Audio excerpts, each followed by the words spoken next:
Okay, so the lesson that I created is about the 13 colonies. Something that I think, or the grade that I think that this will be most appropriate for is grade 4 through 6. I think that because I was looking at the Minnesota standards for social studies, and fourth grade is when it really started to be introduced to students. So I think fourth grade would be a great time to introduce this to students, and then you can implement more activities, more in-depth information about this from there on out. So basically what I will want students to do, which is listed right here, is I will ask students about, I will list all of the first letters of the 13 colonies, and I will encourage them to raise their hand and think what these letters stand for. It will be introduced during our social studies time, so they will kind of get a gist of where it will be circled around. And if it takes too long for students to come up with a similar line of what these letters stand for, I will provide them with an answer. Then I will go into explaining to them the significance of the 13 colonies, what that meant for our country, what this meant for our establishment of independence from Britain, who lived in these 13 colonies, kind of just a general background of the history and the significance. Later on, we could go into more in-depth detail about it, but this is just kind of more to introduce the idea of the 13 colonies. Then what I will do is I will play I will have the students, I'll split them up into groups of 4 or 6 depending on the amount of students in the class, and I will provide them with a worksheet that is going to be this right here. So I'm going to provide them with this worksheet that just basically has, it's going to be a printable worksheet that just basically has the list of the original 13 colonies. This is just so that they can remember what the names are, and what they're going to do with this list is they're going to come up with a mnemonic device that will help them remember the names of these colonies. The point of them being in groups is so that it will enhance 21st century learning, it will enhance and encourage collaboration with fellow classmates, engagement with each other, stuff like that. After that, once they are already introduced and have their own time to work with these this list of 13 colonies, I will be walking around during the class during this time, answering any questions they have, any confusion with the lesson, just to make sure it's going smoothly, everything like that. After that is done, I will go back and I will play them this 13 colony song, which is just a song on YouTube. It lists all the 13 colonies, but I really liked about it was that it lists them. It goes from top to bottom, and it lists them in order from like north to southern colonies. So that's kind of nice.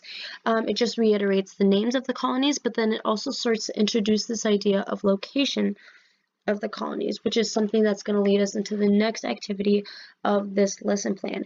This lesson plan just continues to get more and more kind of, I want to say advanced, but it also incorporates just the introduction of the information, then it incorporates collaboration, and then what we will move on to next is they will be provided with computers, in a computer lab or a mobile computer lab that the school has provided. Each student will have their own computer so that they can work independently.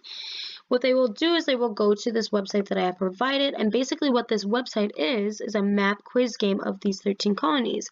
So, with having been introduced the location of these 13 colonies with a previous video from YouTube, they can use that information that they've learned and also the application of they know, hopefully with the mnemonic device that they created in their groups, what the names of the 13 colonies are, so that even if they don't know the exact location, they know which ones they haven't used if they have already started to map them out. So for example, I'll click on where New Hampshire is, and it will just kind of show there it shows it in New Hampshire.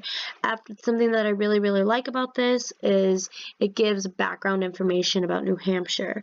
This allows them to learn more about the background information in each of these colonies, which is something that I will use in the end to assess their learning.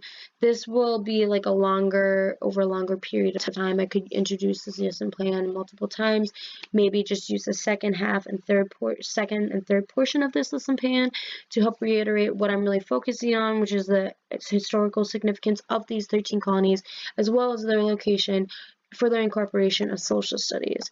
Something that is really important to me that I found is that it's learning geographic factors of the North American colonies.